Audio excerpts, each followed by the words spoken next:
Greetings and welcome to people of YouTube. This is Essence of Thought here, answering your questions from Ask EoT Anything. You see, I've got the questions here, so I plan to just be going through them one by one and answering as they come. So, yes, the first question comes from Nightlight78, who asks, do you think Sci-10 Brunicate is an asset to those who wish to spread skepticism? I think asset could be a bit of a strong word, you know. Sci-10 certainly embodies the theist community in spirit, and pardon the pun there, but it's just the way that it's all word games and semantics and trying to just catch your opponent out rather than actually having a well-founded and based argument. So it's certainly a good display of the theist capability, and it's a good place for new people to go and see just what sort of arguments theists will be pushing out. So, in a way, yes, there is some benefit, but I wouldn't say he's an asset as such. He could be replaced by any number of people. So, Griffin9857 asked, "Okay, what is your favourite thing about Norway, and if possible, can you film it? Have a lovely holiday as well."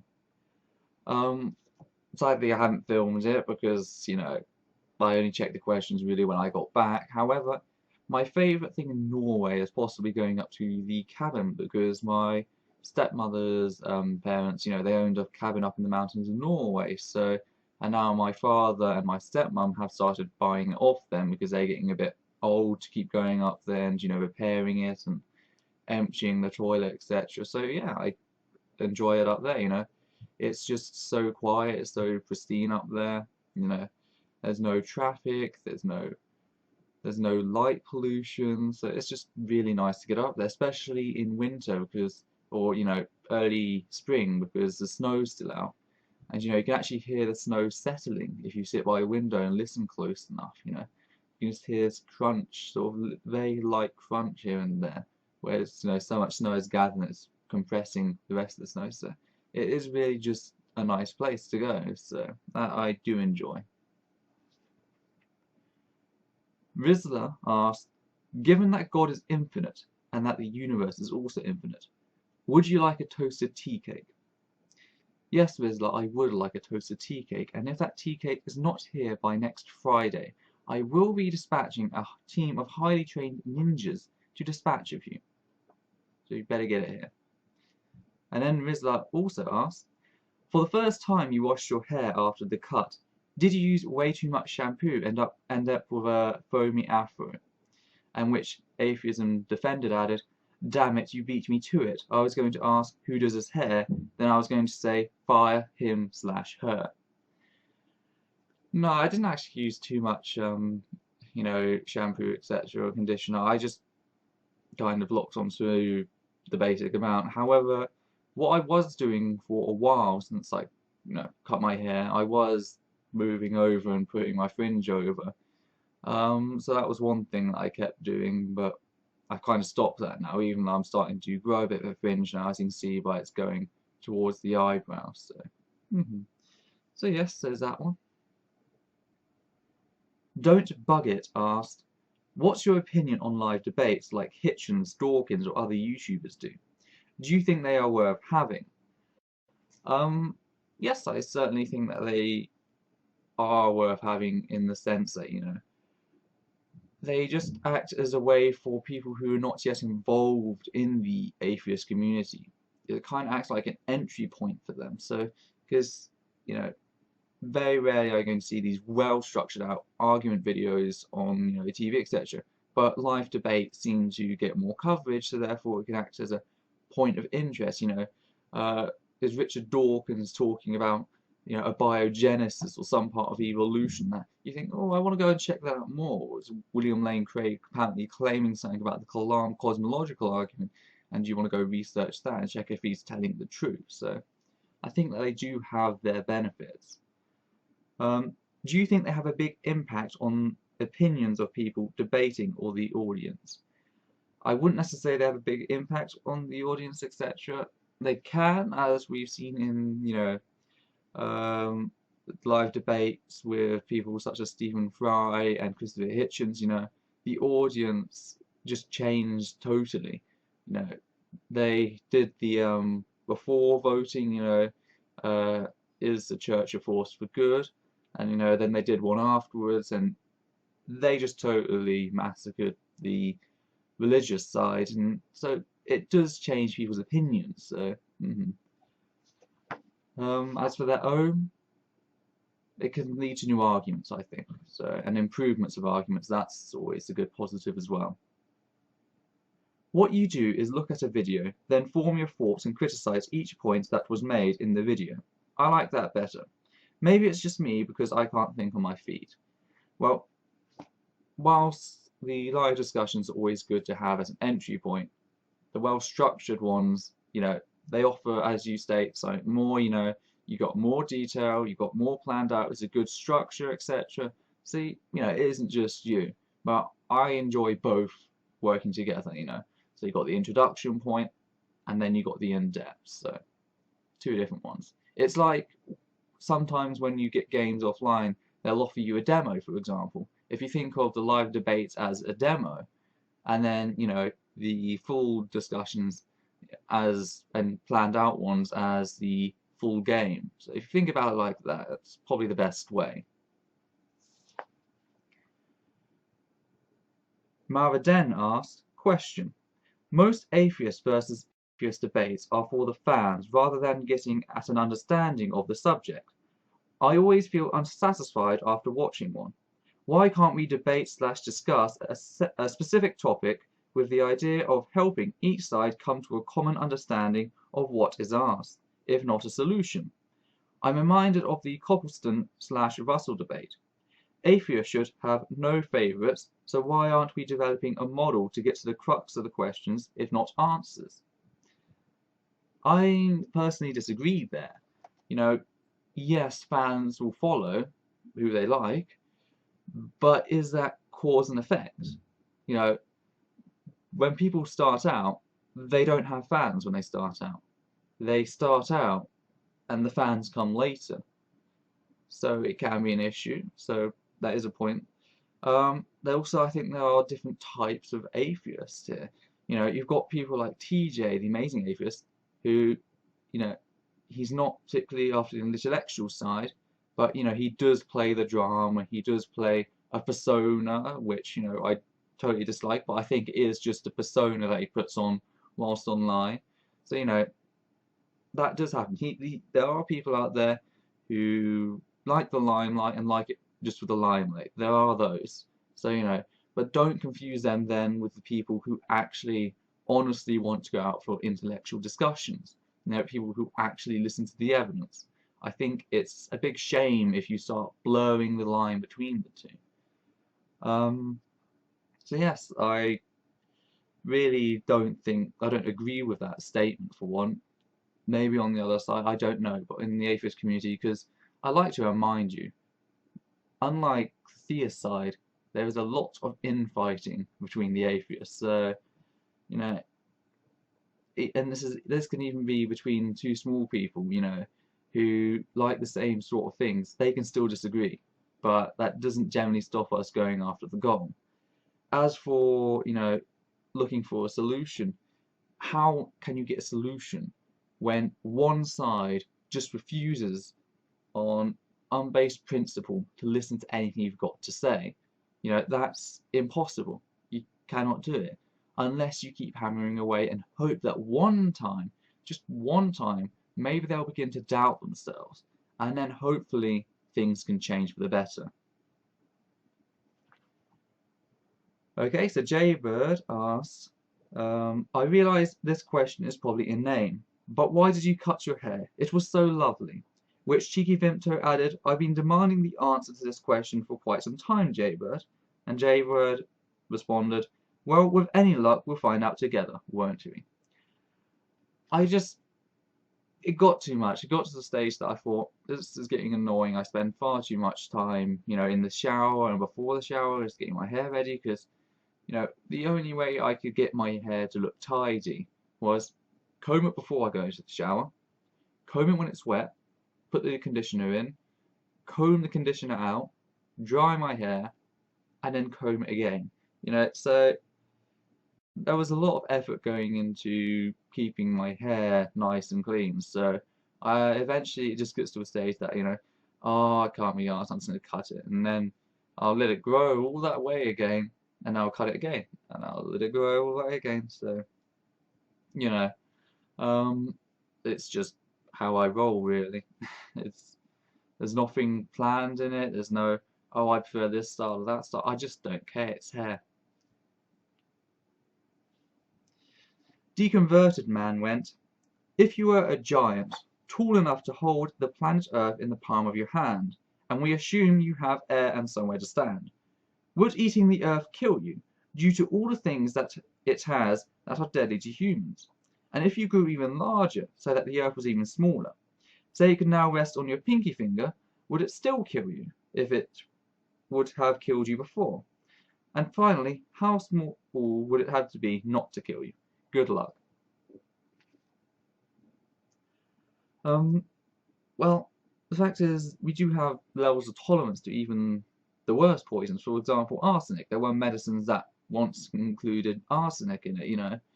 So we do have resistance to toxins. So I don't think, you know, the natural toxins of the earth would be an issue at that size.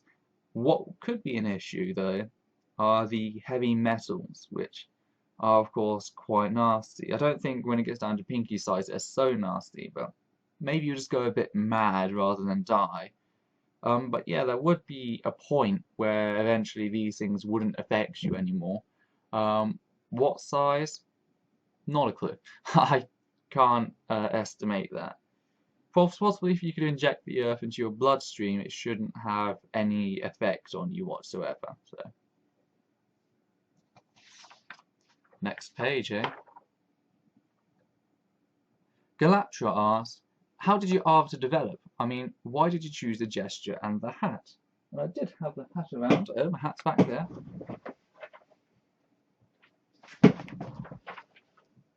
Who's on about this hat? Messed up my hair.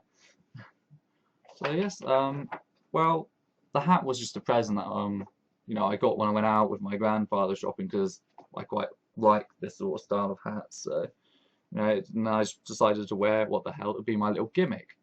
However, people didn't particularly seem to enjoy the hat, so I got rid of the hat. However, I also wanted a way to sign out that, you know, it'd become my little phrase, so that way I don't have to develop a new sign out each time. And, you know, I thought, I've just seen a lot of films when they do that sort of thing, so I thought, just give it a try, see if it flows, and it stuck. So that's where the whole arbiter comes from. So, okay, so ESPN fan 54 asks, what UK political party do your views align the most with, and how do you feel about the austerity currently happening? So I had to pause there.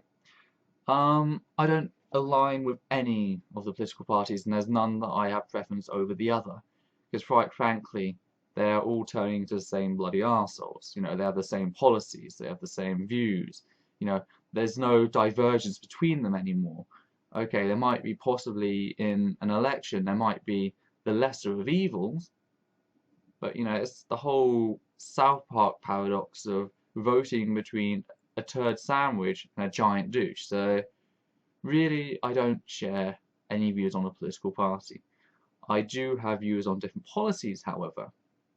You know, like preschooling, better education, helping those in lower prisons for crimes such as drug taking, small theft, etc., helping them more, but being hard on the more severe crimes, you know, as well as a life sentence is a life sentence, you know. You shouldn't have time removed for good behavior because that time is justice for what you did.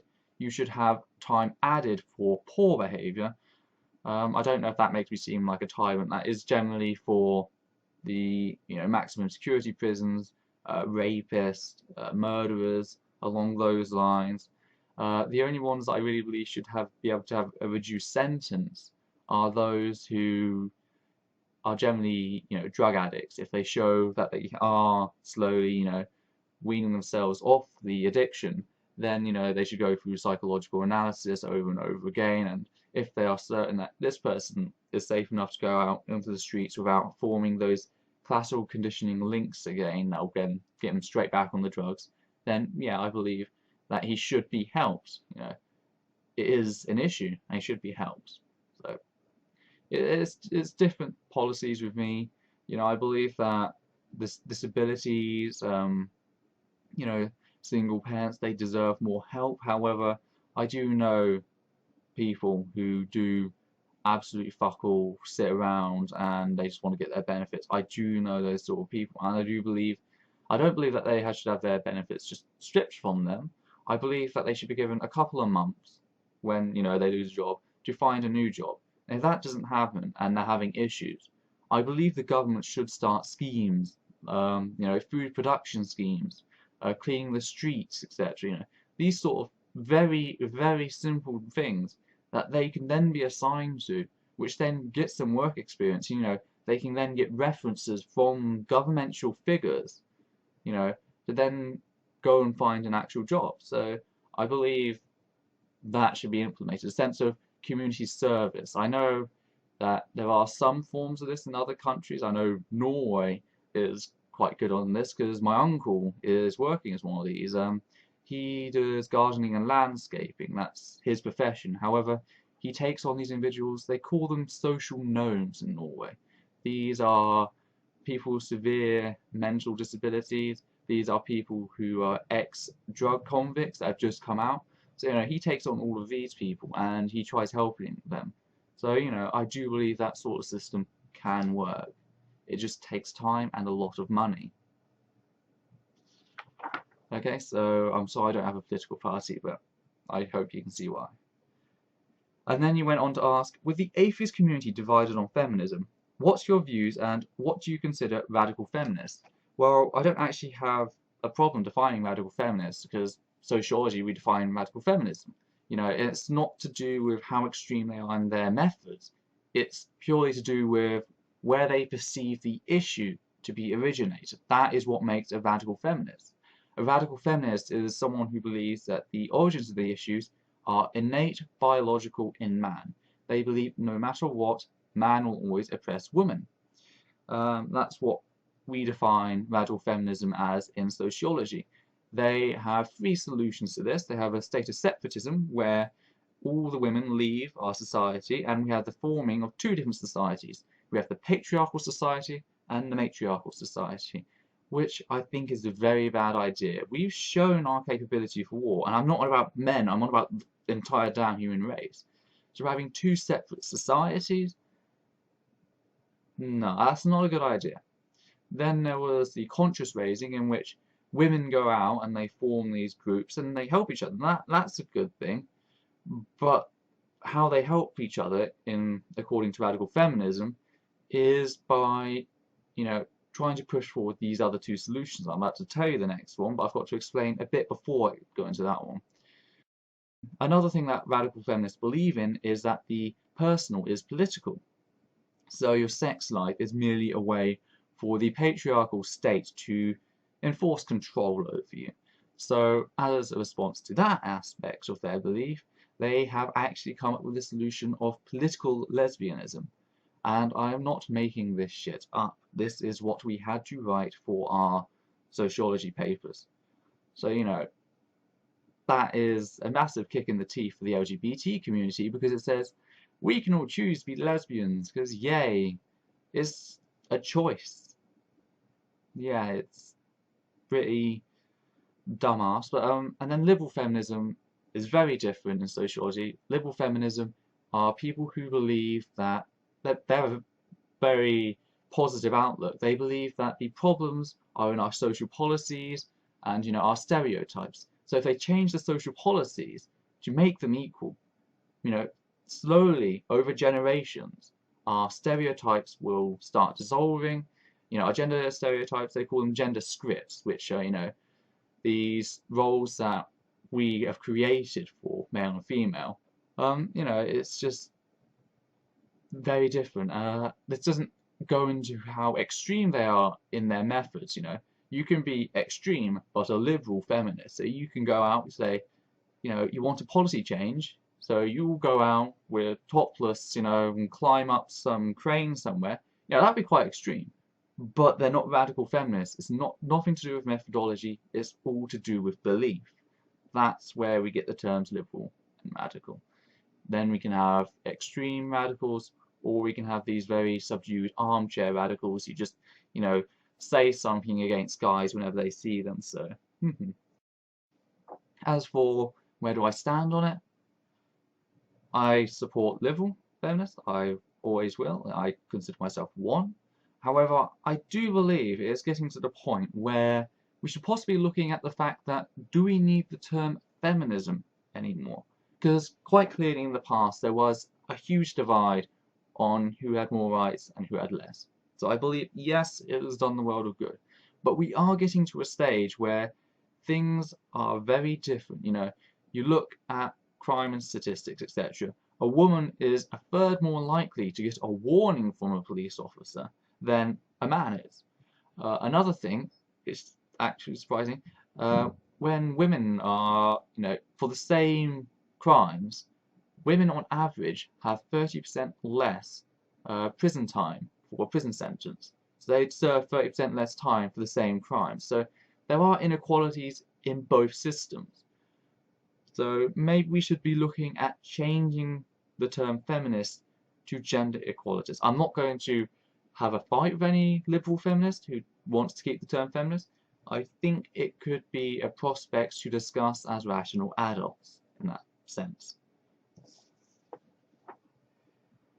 Okay, so Mr. Rational Thought asked, okay, after sleeping on it, I've got some better questions for you. First, what is it you would like to do after you graduate? What sort of career do you have in mind?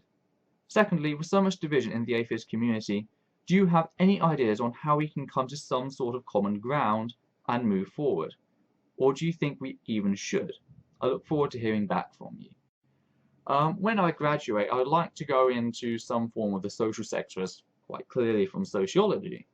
But where, I'm not particularly sure at the moment. I mean, I've got some plans and I've got some contacts that, if all goes well, you know, I could end up having a career in presenting in documentaries. And I'd love to do that for different cultures. I'd also like to start getting into these discussions that you see Dawkins, etc., get into. But you know, that is my dream. You know, that's the unlikely, but I can dream, can't I? If not, you know, I'm quite happy being in the research sector of the government. I'm quite happy going into actual politics and actually working my way up. I'll be quite happy to do that. So, yeah, there are a number of things that I'm quite happy to do. It just depends on how well I do at university, of course, and then if my link comes back to me and everything is fine. So, yes, that's that. And then the second one was with the division of the atheist community. And as we all know, I founded the Atheist Hub following this whole thing that the atheist community is kind of dying off, you know, kind of inject it with more life, you know. Don't just sit there and complain about how it's dying off, actually get out and do something about it. As for division, I don't think it's actually a problem, you know. I think that we just naturally do it. It's the whole saying, herding atheists is like herding cats. So, you know, we are going to be divided on different topics, but as long as we can come back to the actual issues at hand, I think we'll be good either way. I don't see it as the biggest issue. There are some stupid things that are going on, you know, some really stupid stuff that does happen that is just not necessary. You know, if I'd wanted that sort of drama, I would have stayed in the furry community. So, you know, there are some stupid people doing some really stupid shit. But is it such an issue? Possibly not. Okay, so the next question is, the real Paul Marshall, Springsteen or Manfred Man? Well, I listened to both, hadn't before this. They're okay, both of them. I'd say I'm more of a Manfred person, but then again, I'm not likely to buy either of their albums. Shoddy Workshop asked, are you gay? No. Then Brandon Belanga asked, are you bisexual? Yes. Cameron S. I miss Gretza Wyatt. Does she have a statue or something in Norway? Hans P. Hansen, however, has already answered this, stating, there is one in Oslo, visit Stadion. Stupid that I had to Google it, but my memory isn't perfect, and here's a picture of it if I could find one. That's my little bit of input. Okay, so 1177 asks, with Russia's recent anti-gay laws, a lot of people have been protesting and pressuring the Olympic Committee to boycott Russia and move the 2014 Olympics from Sochi. What do you think of the protests, and should the Olympic Committee move the Winter Olympics? I think the protests are a positive thing. It's always a good thing to protest. You know, that is a human right to have views and get our views out there and protest our views. Sadly, however, I do realise that the moment that you show support for the LGBT community, they are being arrested for being an LGBT propagandist, which is a gross neglect of human rights. Because, you know, the fact that you're arrested for how you think, you know, that is gross neglect of human rights. That's all I can really say. So I certainly stand with them. There's not particularly much I can do, however, except for state that I do support them. That's about the only thing I can actually do in my position. I would certainly hope that the Olympic Committee does decide to do the right thing and move the Olympics.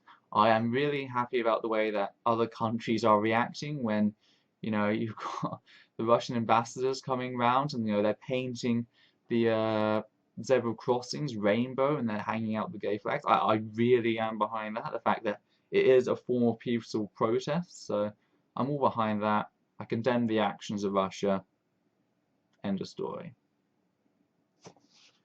So Jennifer I, and I'm going to say Jennifer I because I don't want to try pronouncing a name and ending up saying something absolute silly because I'm the worst at pronunciation. You're an atheist, but would you want there to be a God? Why or why not? No, I don't think I would. I don't like the idea of some supernatural being that we can't quantify being responsible for the entire existence of reality as well as having ultimate control over it. That doesn't comfort me in the slightest. Do you think we are the most intelligent beings in the universe? No. We're looking at probability here. The universe is so expansive, there's probably always going to be something smarter. You know, it's like there's always a bigger fish in the lake. Except it's the universe, it's always going to be something smarter than us. So I think there is going to be some intelligent life somewhere.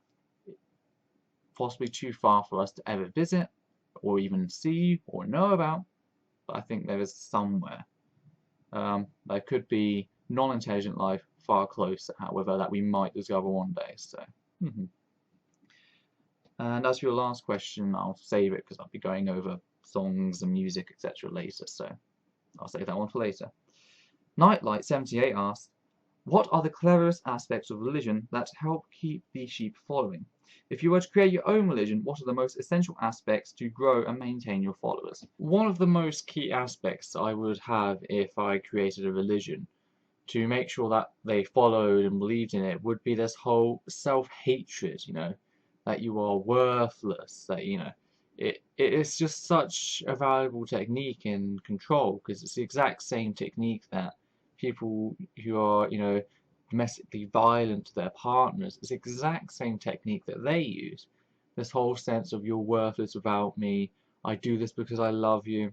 It's one of the #1 ways to control somebody. Make them feel worthless and act as the only good thing in their life. Dazzle Tag asks, are you making the expected savings on shampoo and brushing time since you butchered your flowing locks? Yes, I have saved in total £3 million since I've cut my hair in just shampoo. However, I have not seen any of that money.